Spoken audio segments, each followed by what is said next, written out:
The deepest part of the night was always the worst. A canyon of cold silence that Dwayne inhabited alone.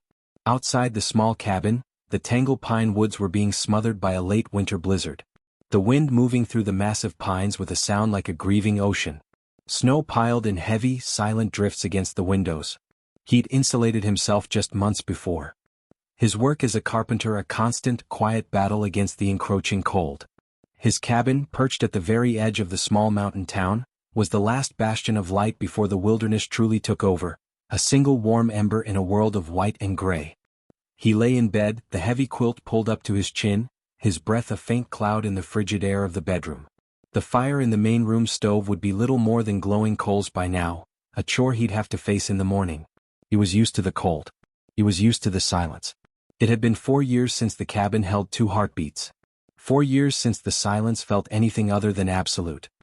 His left hand resting on his chest felt the familiar smooth weight of the wedding ring he still wore. A habit he couldn't bring himself to break.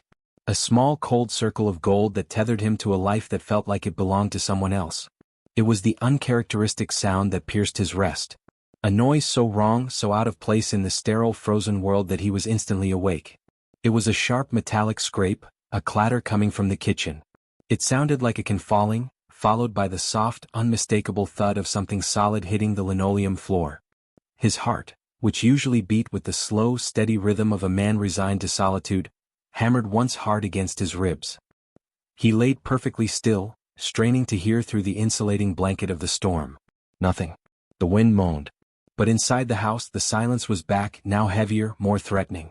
He had never been a nervous man, but living alone this far out, you learned to respect the things that broke the pattern. He slid his legs out from under the quilt, his bare feet meeting the freezing wooden floorboards with a silent cease. The cold was a physical shock, a jolt that cleared the last cobwebs of sleep from his mind. He moved without a sound, a phantom in his own home. He pulled on the jeans he'd left on the floor and his thick wool socks, his breath fogging in front of his face. His mind was racing, cataloging. His rifle was too far. He bypassed the bedroom door, moving instead to the dresser. His hand closed around the heavy iron head flashlight. It was long metal and weighed a good 3 pounds. He felt the weight in his hand, a solid, reassuring presence. He was a carpenter, a man who built things. He was not a fighter, but he understood leverage and force. He crept from the bedroom into the small, dark hallway that led to the cabin's main living area. The air was thick with tension. He could smell the cold, the pine from the walls, the faint dying scent of wood smoke from the stove, and now something else. A new sharp coppery scent that his brain couldn't immediately place. Something ancient and cold. It made the hair on the back of his neck prickle. He paused at the edge of the living room, his gaze fixed on the dark maw of the kitchen entryway. He listened again, a shuffling, a soft, wet, rhythmic sound like chewing in a whimper. A low, pained sound that was instantly cut off. His fear was complicated by confusion. A thief wouldn't be stopping to eat. A thief wouldn't be whimpering. He tightened his grip on the flashlight. He reached the kitchen doorway, his back pressed against the wall, his heart a frantic drum. He took a deep, silent breath, and in one fluid motion, he stepped into the doorway and thumbed the flashlight on, sending the blinding white beam into the darkness. He was not prepared for what he saw. The beam found her immediately cornered against the far wall by the pantry. It was not a man. It was impossibly both. And neither. It was a woman, or at least it had the shape of one, but she was wrong, twisted by some inhuman force. She was in the throes of transformation, a terrifying, beautiful, and desperate being caught in the stark white light. Her pale, exposed skin was covered in goosebumps, looking like cold marble, where her clothing, a flannel shirt and jeans, was ripped to shreds. Her clothing offered no protection against the elements. Her chestnut hair was a wild, messy tangle around a face smudged with grime. But her features were heartbreakingly human except for the lips pulled back in a snarl that revealed slightly elongated canines, a little too sharp. And her eyes wide with panic, were a brilliant burning ancient gold, reflecting the beam of his light like cold embers. She was trembling violently from cold, from fear, from starvation. In one hand she clutched a half-eaten loaf of his stale bread to her chest, a desperate, possessive gesture. The pantry door was ajar, the latch clearly broken, forced from the outside. She hissed. It wasn't a human sound. It was a low, pained, guttural sound from deep in her chest, a warning, a plea, a sign of a creature pushed far past its limit. The sound vibrated in the small kitchen, rattling Dwayne to his core. He didn't move. His brain was struggling to process the visual information. This was not a story. This was real. He saw the way the muscles in her arms tensed, ready to spring, ready to fight, or ready to flee. And he knew with a sudden, chilling certainty that she was more dangerous than any beast. But he also saw the desperation. He saw the raw hunger in her ancient gold eyes, a hunger so profound it had driven her to break into a man's house during a blizzard for a loaf of stale bread. He saw the bones under the skin, the lean, strong lines of her body now reduced to a starving, skeletal frame. He saw the shame in the way she tried to make herself small against the wall. Dwayne kept the beam on her, but his hand, which had been raised to swing the flashlight like a club, slowly, almost imperceptibly, lowered. He was a quiet man, and in the quiet he saw things. He saw the long, angry gash on her forearm, caked with dirt and blood, angry and red. He saw the frostbite, the purplish-blue tinge to her fingers. He saw a creature on the absolute edge of survival. He lowered the beam of light further away from her face, pointing it at the floor. It was a gesture of peace. You're starving, he said. His voice, and used for hours, came out as a low, rough rasp, but it was steady. It cut through the tension. The vampire princess woman, Grace, flinched at the sound of his voice. Her snarl faltered, her gold eyes widening in pure disbelief. She had expected pain. She had not expected the quiet, factual statement. Dwayne took a slow, deliberate step back, keeping his movements small, non-threatening. "The bread's stale," he said, his voice a little clearer this time. He nodded toward the stove. "I've got soup canned, but it's hot." He moved with a calm, deliberate purpose. He was not a threat. He was just a man in his own kitchen. He reached up and turned on the small light above the sink. He clicked off his flashlight. Then, in the ultimate act of trust, he turned his back on her. He heard her inhale sharply, a quick shocked gasp, but she didn't move. He kept his back to her as he walked to the stove, took a small pot from the rack, and then went to the pantry. He had to walk toward her to get the can. She pressed herself so flat against the wall that she seemed to merge with the shadows, a low, terrified sibilant sound rumbling in her chest. But Dwayne didn't stop. He simply reached past her, his arm coming within inches of her pale shoulder, and grabbed a can of beef and vegetable soup from the shelf. He could smell her now, that wild coppery scent mixed with a cold, metallic and surprisingly female odor. He grabbed the can and the can opener and walked back to the stove. He could feel her gold eyes burning into his back. He worked the can opener with his rough, calloused hands. The steady rhythmic cat hunk of the metal blade piercing the lid, the only sound in the room. He dumped the contents into the pot, added water, and lit the gas burner, the whoosh of the blue flame, a sudden welcome burst of life. He did all of this without looking at her. Dwayne stood with his back to the creature. He forced his hands to be steady as he stirred the thick, dark soup, the smell of beef and barley filling the small kitchen, a domestic aroma for a situation so profoundly alien. He could hear her, not moving but breathing. The simple act of turning his back on her was the biggest gamble he'd ever taken.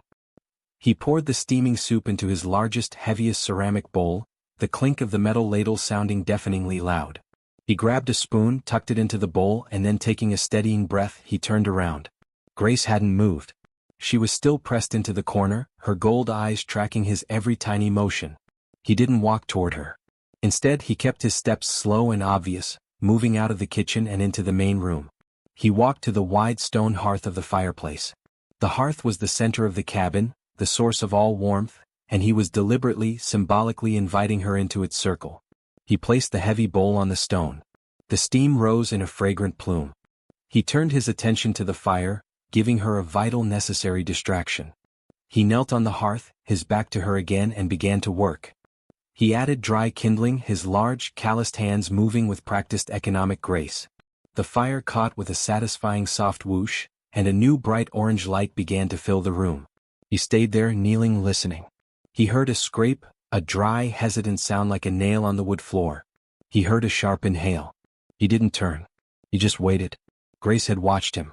The man Dwayne was an enigma. He should have yelled or struck her or run for a weapon. He had done none of those things. His calmness, his quiet, his deliberate movements, felt like something she couldn't name. And the smell of the soup, it was torture. It was a physical pulling force, a siren song to her screaming, empty stomach. Her body, broken and half-starved, was making the decision for her. Slowly uncurling her stiff, aching limbs, she crept from the kitchen. She felt the warmth of the new fire hit her face, a shocking, beautiful sensation. She reached the hearth, her gold eyes still locked on the man's broad, unmoving back. She looked at the steaming bowl. Her hunger won. She dropped the stale bread, her hands shaking so violently she could barely function. She grabbed the bowl. It was hot, scalding her frozen fingers, but she didn't care. She didn't even see the spoon. She hunched over the bowl like a starving noble predator, burying her face in the steam and lapped at the hot, thick liquid. It was a messy, desperate sound. She scolded her tongue, gasped, and went right back, using her fingers with unnatural speed and dexterity to scoop the chunks of beef and vegetable, shoving them into her mouth. The warmth spread from her throat to her stomach. A thawing, blooming sensation that brought tears to her eyes. She didn't let them fall. She just ate, her body trembling with the sheer relief of it, her ragged breathing punctuated by desperate, hungry gulps. Dwayne sat in his large armchair a few feet from the hearth. He watched her with a kind of quiet, profound sadness. He was a carpenter, a man who understood how things were built and how they were broken. This creature, this woman, was broken. She was all sharp edges, raw hunger, and deep penetrating fear. But as she ate, he saw something else. He saw the elegant line of her neck when she bent over the bowl. The firelight caught the gold in her eyes and the deep chestnut of her tangled hair, and he found himself thinking with a strange detached clarity that she was beautiful in a terrifying, ruined way. She finished the soup, scraping the last of it from the bowl with her fingers, and then with a quick swipe of her hand she cleaned the inside of the bowl. A wave of shame, so potent it was a physical thing, washed over her. She set the bowl down, her gaze falling, as if expecting the blow that must surely follow such a display. Dwayne didn't say anything. He simply noted the trembling. He rose slowly from his chair, and she instantly tensed, her sharp teeth bared in a silent, warning grimace. He stopped, holding his hands up, palms open. "Easy," he murmured, his voice a low, calm rumble. "Just, you're cold." He pointed to the thick wool blanket folded on the back of his couch. "The fire is good, but that'll help." He didn't move to get it. He waited. He was teaching her moment by moment that he was not a source of sudden movements. She watched him, her gaze flickering from his face to his open hands to the blanket and back. Slowly she seemed to understand. She crept to the couch, snatched the blanket, and retreated to the hearth, wrapping it around her shoulders in one fluid motion. She sank to the floor, pulling her knees to her chest, the heavy wool trapping the heat of the fire. And for the first time she let out a long shuddering sigh, a sound that was almost human. The silence stretched, filled only by the crackle of the fire and the howl of the wind, but it was a different silence now. It was a silence of observation. He sat back down in his armchair and they just existed. A man and a vampire princess sharing a fireplace. Two outcasts finding a moment of warmth in the same cold, uncaring world. He needed to break the quiet, to take the next step to pull her the rest of the way out of the desperate entity she had been forced to become. "Got a name?" he asked, his voice casual. She started, her head snapping up. Her golden eyes were wide, surprised by the question. She swallowed, her throat working. Her voice, when it finally came, was a reedy and used whisper. "Grace." The name was a shock. It was a name of such simple human beauty. It didn't fit the immortal being, but it fit the woman he was beginning to see underneath. "Grace," he repeated, tasting the name. "It's a good name. I'm Dwayne." She just nodded, pulling the blanket tighter. The name Dwayne hung in the air.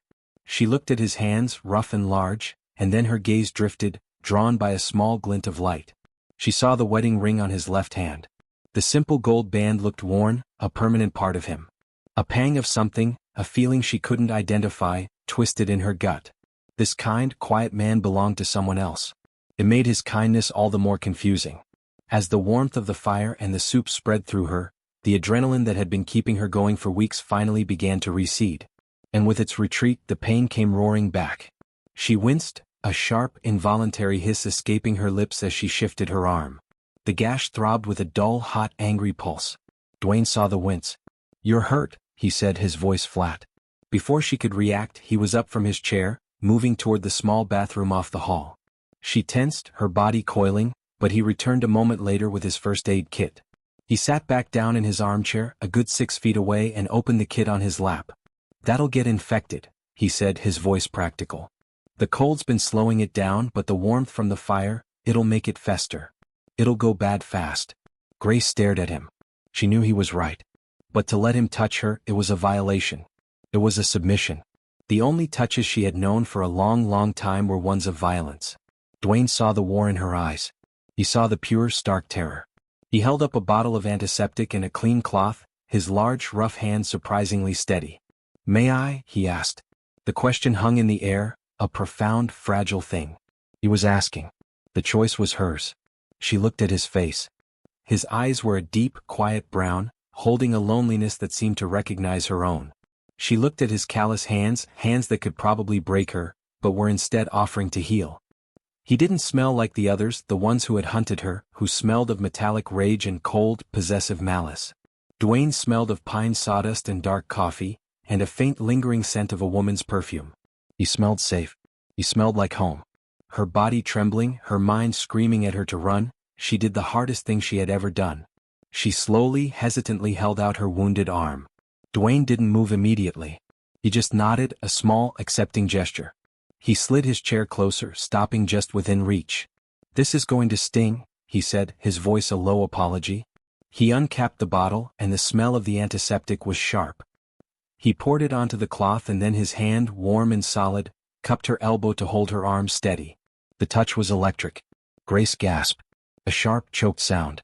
The retractable talons on her other hand instantly extended, digging into the wool blanket. His skin was hot against hers. Her entire body jolted. A wave of heat, sharp and sudden, pooled deep in her belly. It wasn't just a touch. It was a connection. It was a human man holding the arm of an immortal, and doing so with a tenderness that shattered her defenses. He began to clean the wound, his movements firm, efficient, but gentle. She hissed through her teeth, her whole body rigid. "Shoo," he murmured. "Almost done. You're all right. Just hold still." His thumb, brushing against the soft, sensitive skin of her inner arm, burned where he touched. She was acutely, painfully aware of him. The intense, confusing, intimate feeling intensified, making her whole body feel heavy, her blood thick and hot. He finished cleaning and began to apply a thick antibiotic salve. His fingers, now slick with the ointment, were even more gentle. He wrapped a clean white bandage around her forearm. "There," he said, his voice still low. He didn't pull away immediately. He let his hand rest on her arm for a moment. "That should hold. It's clean." He looked up, his sad brown eyes meeting her golden ones.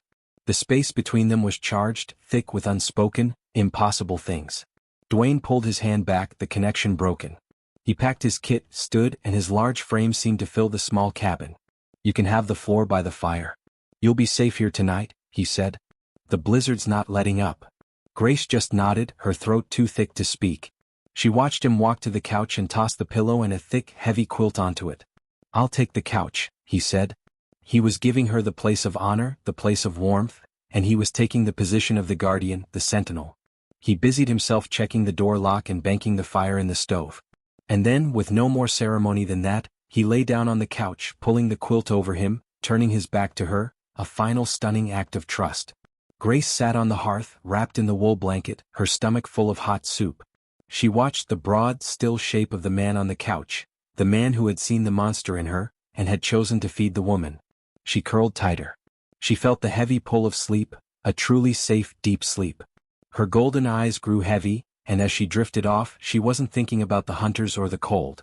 She was thinking about the strange, confusing, and not unpleasant warmth of Dwayne's calloused hand on her skin. Dwayne did not sleep, not truly. He existed in a state of hyper-aware, shallow rest. His entire consciousness was focused on the woman sleeping less than 10 feet away. He woke, or rather surfaced, to the gray, bruised light of a blizzard-choked morning.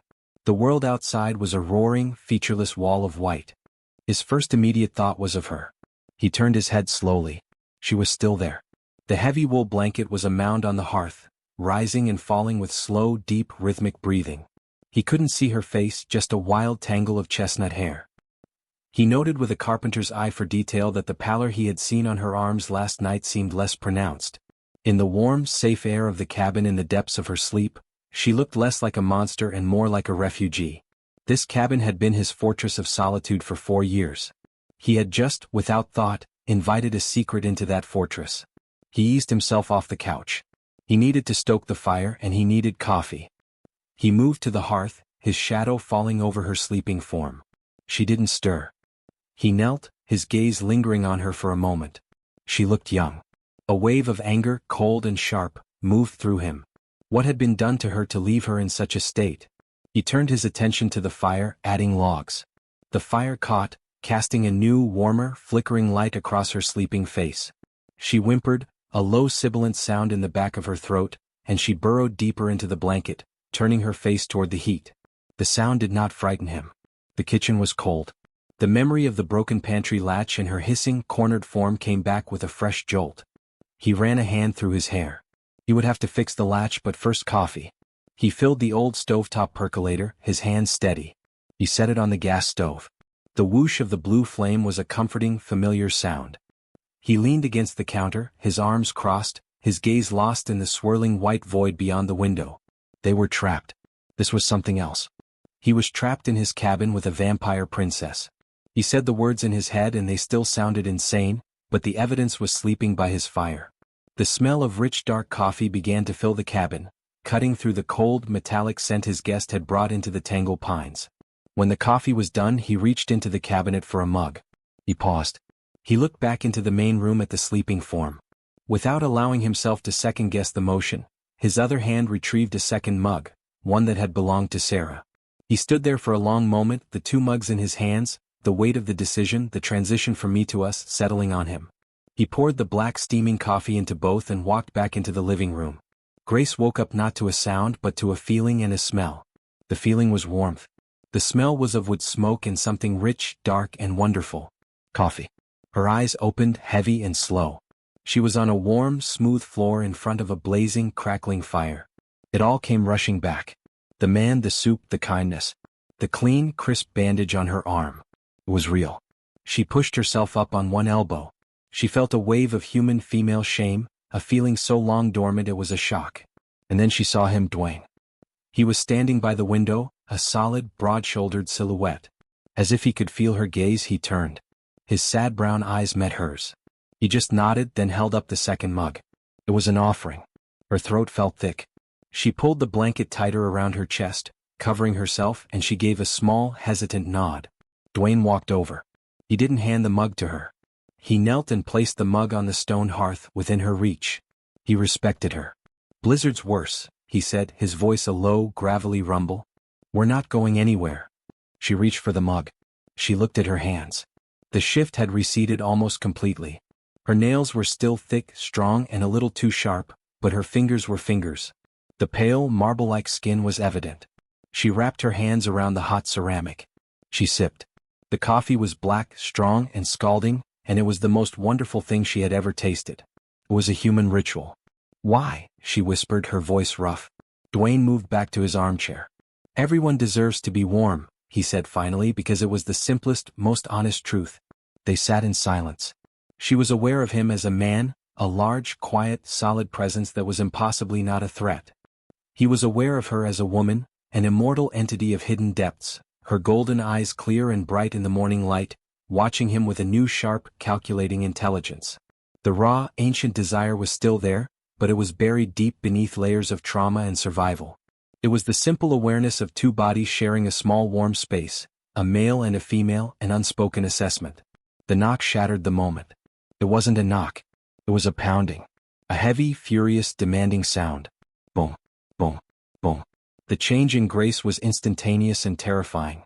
The ceramic mug dropped from her hand, shattering on the hearth, the dark coffee spraying across the stone like blood. She was on her feet in a single blur of motion, a desperate, sibilant cry of pure terror tearing from her throat. The shift was not a choice. It was a reflex. Her eyes flashed crimson, her talons instantly elongated, her spine bowed. She was prey. "No, no, no," she whimpered, backing away from the door, her golden eyes wide and dilated, her face losing all color in absolute submission. The pounding came again, even harder. "Dwayne, we know you're in there. Open up now." The voice was male, muffled, but full of a gravelly, impatient menace. Dwayne was on his feet. He looked at the shattered mug on the hearth. Evidence. He moved quickly, using his foot to kick the larger shards under his armchair. He grabbed the blanket Grace had been using, folded it rapidly, and tossed it onto the couch. He was erasing her. He was protecting his den. "Hide," he ordered, his voice a low, sharp, commanding whisper. He pointed up. The loft. "Now." His command, his calmness, broke her paralysis. She scrambled, moving with inhuman agility. Her talons scraped on the wood floor. She was up the ladder and had vanished into the shadows of the loft in seconds. She pressed herself flat onto the cold floorboards, her heart a frantic drum. She could smell them even through the thick walls. It was him. The one she had fled, Marcus. He walked to the door, his steps deliberate, unhurried. He was just a carpenter, annoyed at being disturbed during a blizzard.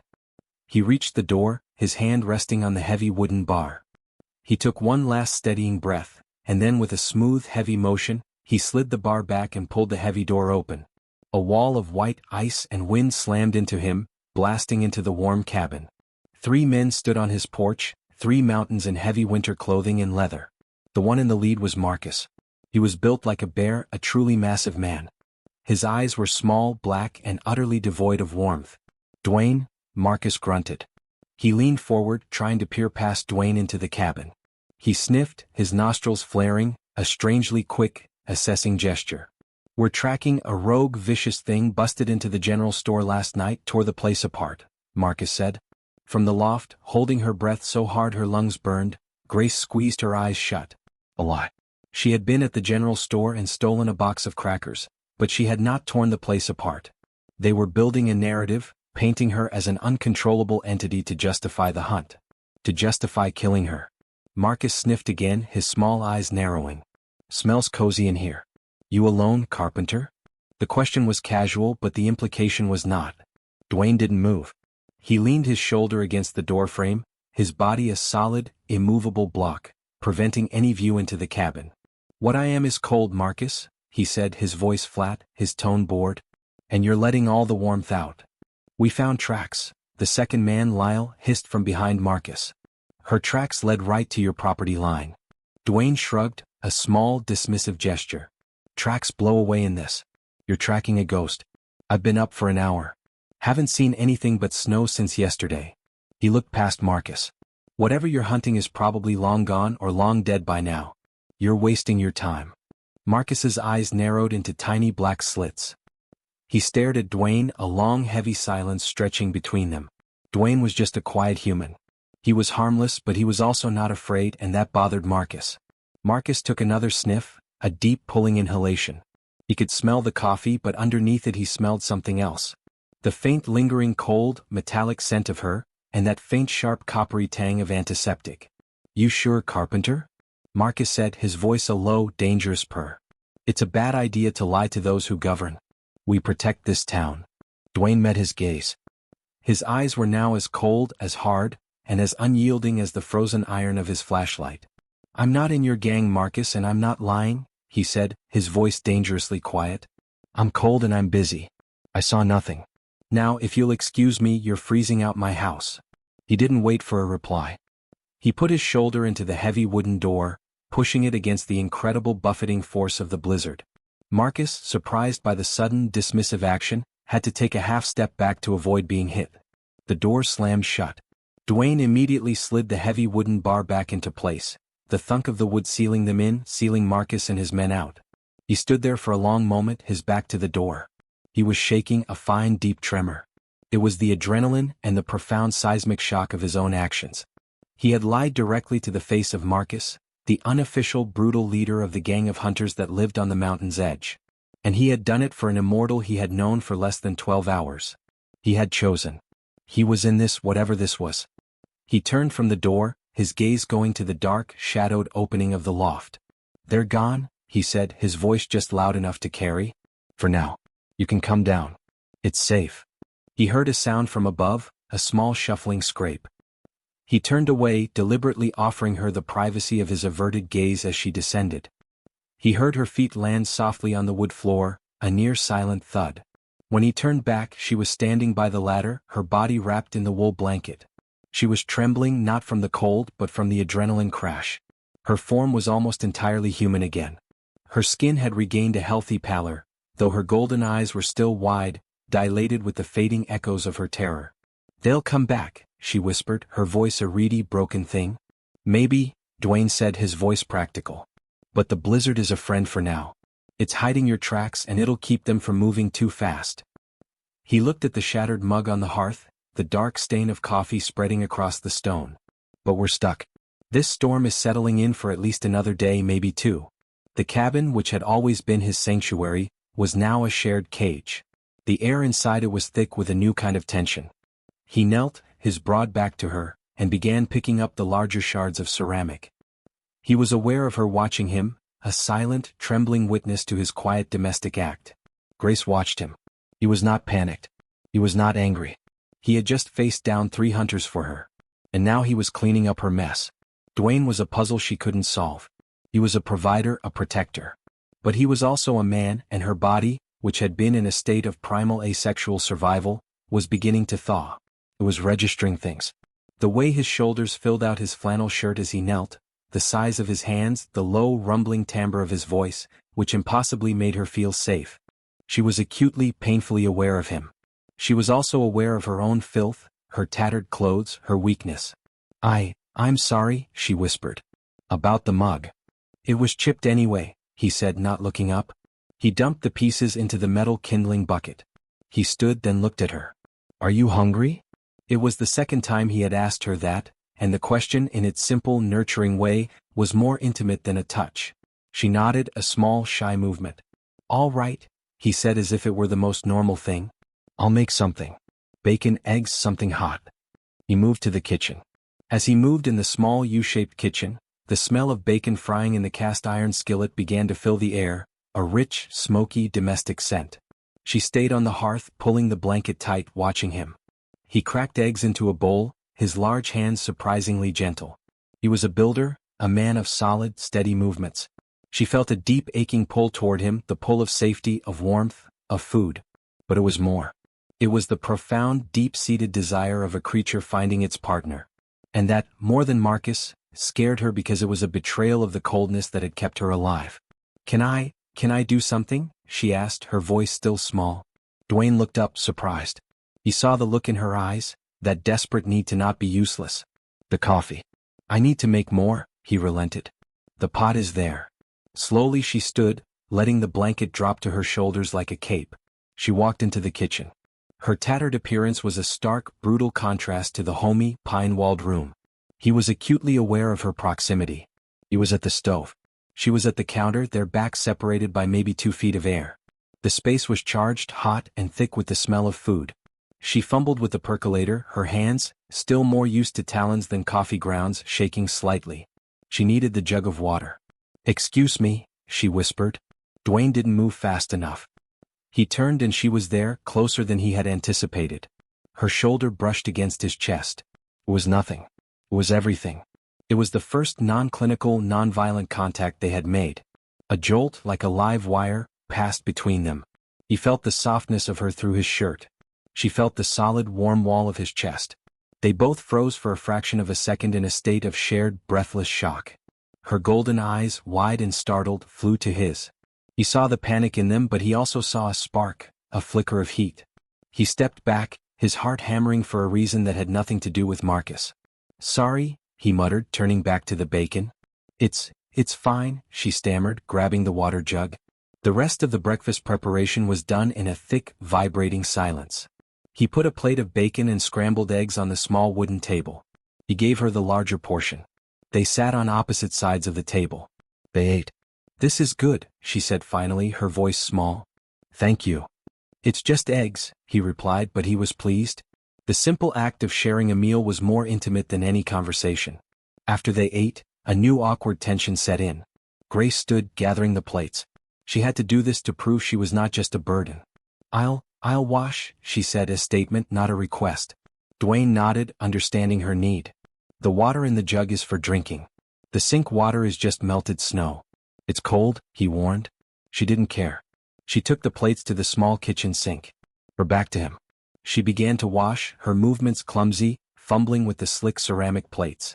She was scrubbing one of his heavy plates, her knuckles white, when her hand, stiff and unused to the task, simply slipped. The plate fell from her grasp. It hit the edge of the sink and then the floor with a loud, catastrophic shatter. She didn't move. She just froze, her entire body rigid, her breath catching in her throat. The sound of the breaking plate was like a gunshot. It was the sound of her failure. It was the sound that in her old life would have been met with a snarl, a cuff, or worse. She squeezed her eyes shut, her whole body cringing in absolute shame.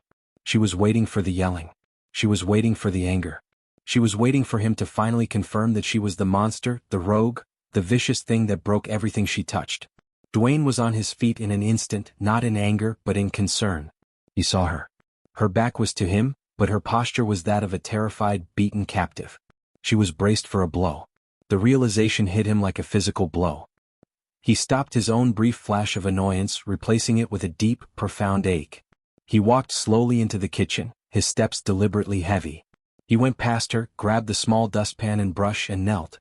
He didn't say a word. He just began to sweep up the pieces. He could feel her trembling, radiating shame. "It's fine," he said, his voice low, steady. "Just a plate." She didn't move. He swept the last of the shards into the pan. Then he stood. He looked at her hunched shoulders. He had to reach her. A small and used smile touched the corners of his mouth. "You're a lousy dishwasher, Grace." It was the last thing she ever expected. It was a joke. A small, absurd human joke. A noise.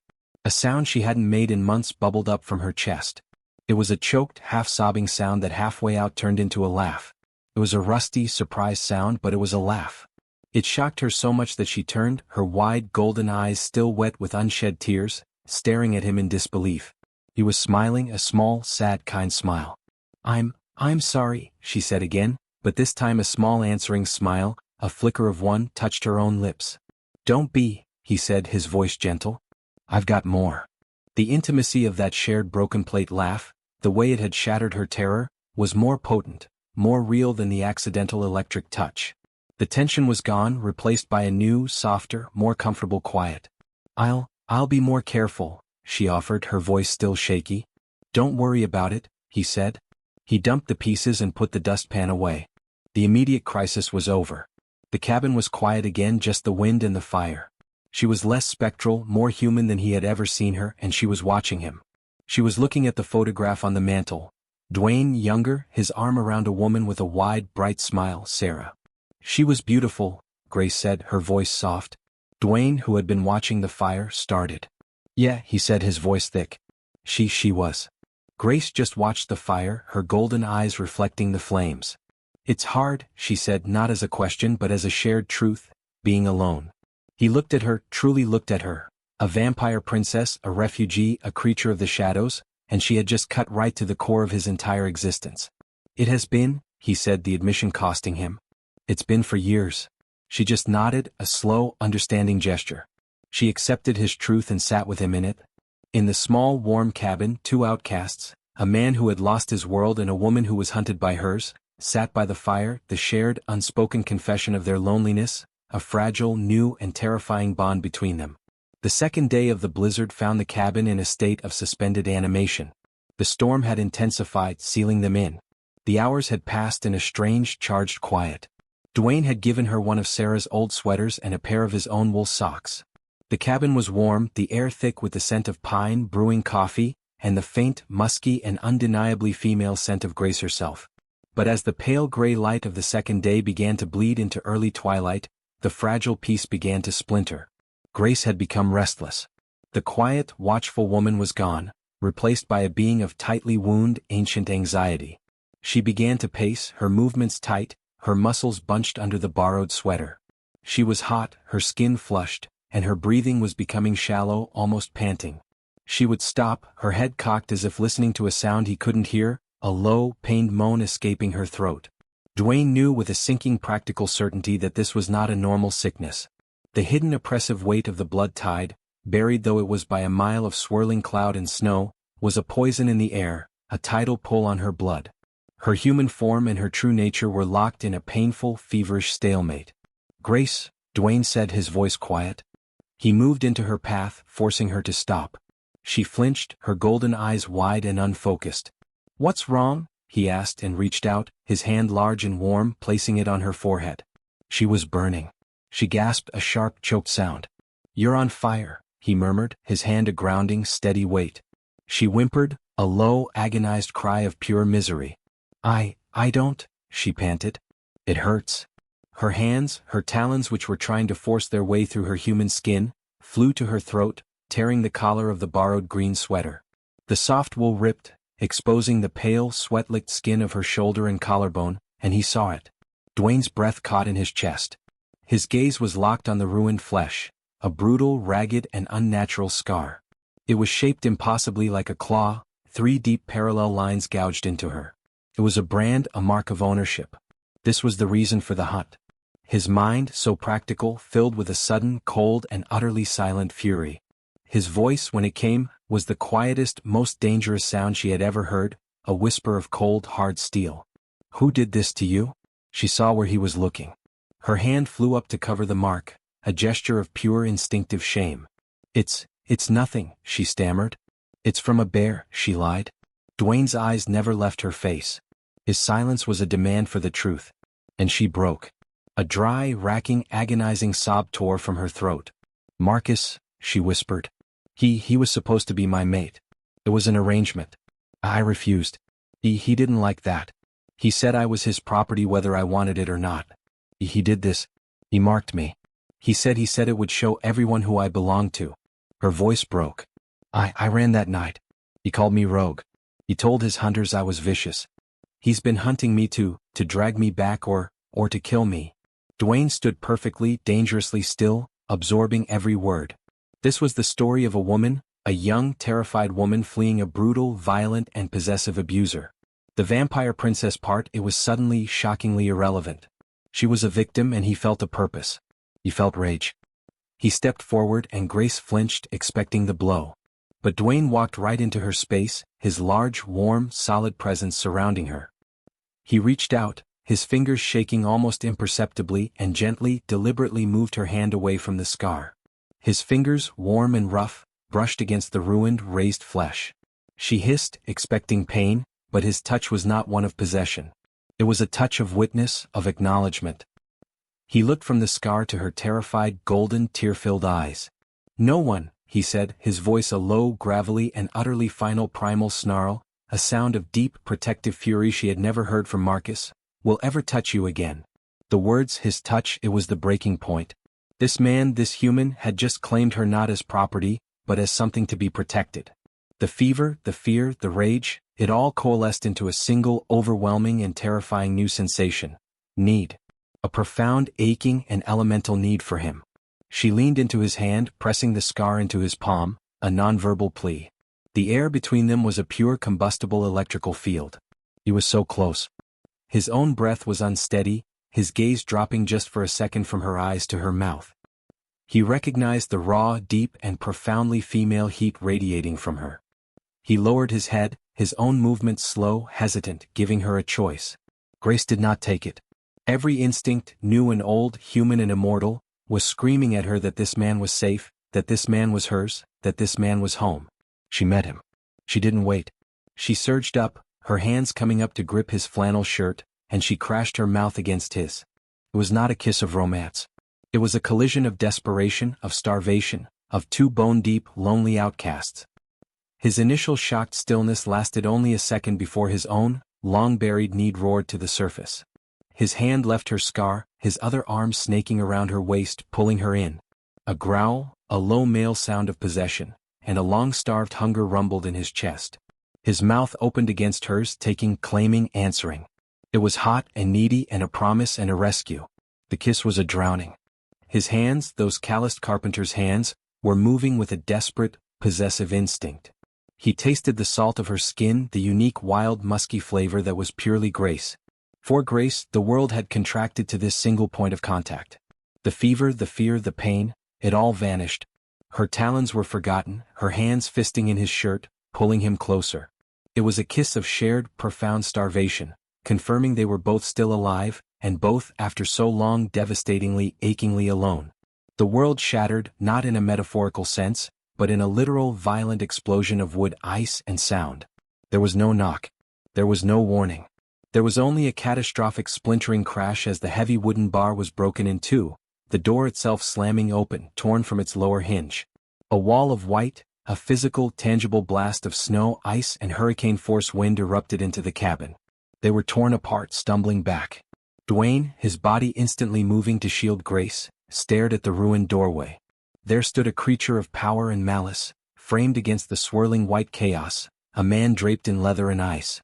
Marcus, his massive bear-like form filling the doorway, his small black eyes burning with a triumphant, righteous, and utterly terrifying fury. He was flanked by Lyle and a third hunter. Marcus's gaze swept the room. He saw the scattered broken shards of the coffee mug. He saw Dwayne in the center of the room, his face flushed, his shirt rumpled. And then his gaze locked on Grace. He saw her not as the terrified entity she had been, but as a woman in a human's cabin, wearing Sarah's sweater. He saw the torn collar, the pale, flushed skin of her shoulder underneath, and his face darkened with a purple, possessive, and utterly brutal rage. The lie in Dwayne's calm eyes, the scent of antiseptic, the broken bar, all were confirmed. "The blizzard is over," Marcus snarled, his voice a low, satisfied and brutal sibilant threat as he took a heavy thudding step into the room. His black eyes slid from Grace to Dwayne and back to Grace, his lip curling in prideful contempt. "You'd hide behind a human?" he spat. "You defile yourself mine?" Dwayne did not hesitate. He placed himself directly between Marcus and Grace, a human shield. "Get out of my house," he said. His voice was flat, cold, and utterly dead, a voice of final warning. Marcus looked down at him, laughing, a short, sharp barking sound. "You," he snorted. "And what are me, carpenter?" He raised his massive gloved hand and shoved a casual, dismissive backhanded blow. Dwayne took the blow on his shoulder, stumbling, but he stayed on his feet. The move was a feint. Marcus lunged not at Dwayne but at his property. It was the opening Dwayne had been waiting for. He dove for the hearth, his hand plunging into the red-hot embers. His fingers closed around the iron handle of the fireplace poker. The tip was a bright, glowing, angry red. "Take care of him," Marcus hissed over his shoulder to his two men. Lyle and the wiry man turned to end the carpenter. They moved too slow. Dwayne came up from the hearth, his face a mask of cold fury, the poker in his hand. Lyle lunged first. Dwayne sidestepped and drove the red-hot iron poker forward like a spear. The glowing tip met Lyle's shoulder, punching through his thick leather jerkin. The man's grin vanished, replaced by a look of pure, uncomprehending shock, before his mouth opened in a silent, agonizing scream. He went down, clutching his smoking, ruined shoulder. But Marcus was furious. He spun, his speed belying his size, and he swung. The blow, a rock-hard fist, caught Dwayne square on the side of the head. Dwayne's head hit the sharp wooden corner of the firewood box with a sickening wet crack, and he went down sprawling, his vision exploding in blinding stars. The poker clattered uselessly across the floor. Marcus turned back, the problem of the carpenter solved. He stalked slowly toward Grace, who was frozen by the hearth. "He was a nice try," Marcus snarled, his voice a low, terrifying purr. "But he was just a man." He lunged fast, his massive hand closing on the front of her torn sweater, and he lifted her off her feet. "You are mine. You are my property," he hissed. And that was his mistake. He had brought her close. Grace saw over Marcus's massive looming shoulder the unmoving form of Dwayne. She saw the dark, ugly red blood staining the pine floor of his house. And the terror, the fear, the lifetime of being prey did not just break, it erupted. It was replaced by a white-hot volcanic and utterly elemental female rage. "No," she hissed. The sound was a low, savage, and utterly lethal vow. It was a transformation of war. Her body, which had been fighting the fever, now welcomed the change. Her nails, in a single excruciatingly painful and utterly satisfying instant, elongated, sharpening into thick, dark, razor-sharp talons. She raged. Her hand opened, and with all of her strength, she tore her talons down the side of Marcus's face. 4 deep, parallel bleeding furrows. Marcus howled. It was a sound of pure, unadulterated, and shocked agony. He recoiled, releasing her. Grace dropped to the floor, landing on her hands and knees, a low, murderous sound ripping from her throat. She was a warrior. She was a guardian. She was ready to kill him. Dwayne on the floor was pulled back by the sound. He saw through his one good eye Marcus stumbling back, blood pouring through his fingers. He saw Grace not as a victim but as a predator, a 4-limbed fanged defender. And he saw the third man who was moving to stab her in the back. The firewood box was right there. Dwayne, his head screaming in protest, grabbed the single heaviest log of oak. He lunged from his knees, a low carpenter's lunge, and he swung the log like a baseball bat into the back of Marcus's leg right behind the knee. The sound was a low, wet, and utterly sickening crack, the sound of a large bone snapping in two. Marcus bellowed, a sound of pure, systemic, agonizing shock as his leg folded in the wrong, unnatural direction. He went down. The fight was over. The wiry hunter, his knife still raised, his gaze flickering from the fanged woman with the bloody talons to the carpenter on his knees, was done. He dropped his knife, grabbed the whimpering Lyle, and began to drag him backward out of the ruined doorway into the blizzard. Marcus, his face a river of blood, his leg a ruined, useless thing, glared at them even in defeat, burning with a promise of pure murder. You'll die for this." He howled as he dragged himself out, leaving a thick trail of his own blood on Dwayne's clean wooden floor.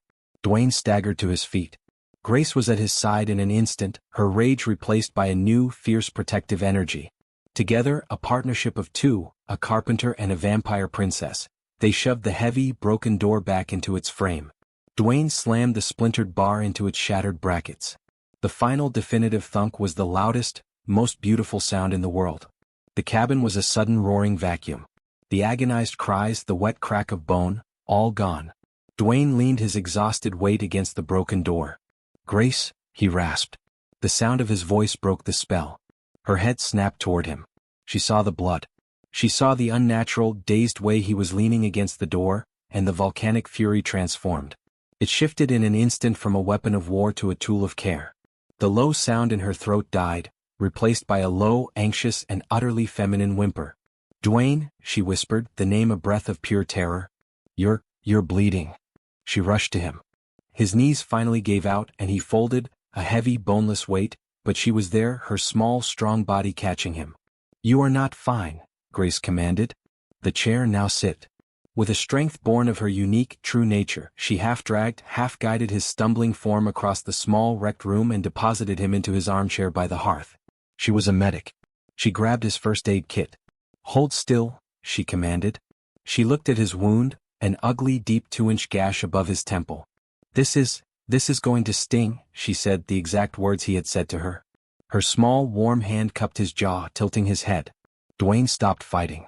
"Okay, Grace," he whispered, a sound of pure, absolute surrender.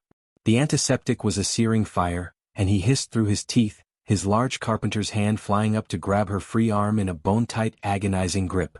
Grace didn't pull away. She just held him, absorbing his pain, murmuring a low, soothing comfort. "It's all right. I've got you." She finished cleaning and bandaged his head. When she was done, her hands, smeared with his blood, rested on his jaw and shoulder. Dwayne, his world slowly coming back into focus, opened his eyes. He looked into her golden, beautiful, and now human eyes, which were filled with overwhelming tenderness. "You're hurt," he whispered, looking at the blood on her hands. "So are you," she whispered back. Her hand traced the line of his lower lip. It was the most intimate, intentional touch of all.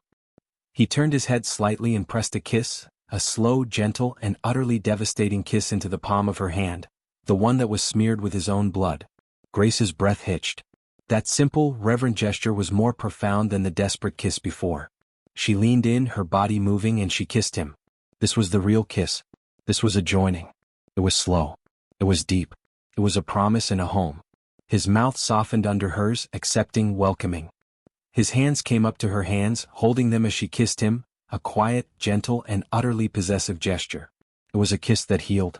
They'll come back," Grace whispered, the old, lingering fear a shadow in the back of her mind. Dwayne, his head and heart clearer than it had been in 4 years, looked through the splintered doorway. "No," he said, his voice a low, certain, and utterly final rumble. "He won't." He looked back at her. "He has a broken leg, Grace. Lie has a bad burn. The wind chill is deadly there. The wilderness has passed its own sentence." Grace let out a shuddering, sobbing sigh of pure, unadulterated relief. She leaned into him, her head finding the natural hollow of his shoulder, her arms wrapping around his neck, holding on in a final act of arrival. She was home. Dwayne's arms, his strong carpenter's arms, came up, holding her. He reached his left hand up. He didn't look at it. His fingers fumbled with the simple, smooth, and cold gold band. He looked at the mantel, at Sarah's photograph. He felt not guilt, but a quiet, profound gratitude. He slipped the ring off his finger. The skin underneath was pale, indented, a ghost of the metal. He placed the ring, his past, gently, lovingly on the mantel, right in front of her photograph. It was an end. He leaned back, his left arm, bare, new and strong, wrapping around Grace's shoulder, pulling her tighter. He was no longer the widower of the tangled pines. He was just Dwayne. Grace, feeling the shift, the finality of the movement, snuggled deeper, a low, contented sound rumbling in her chest.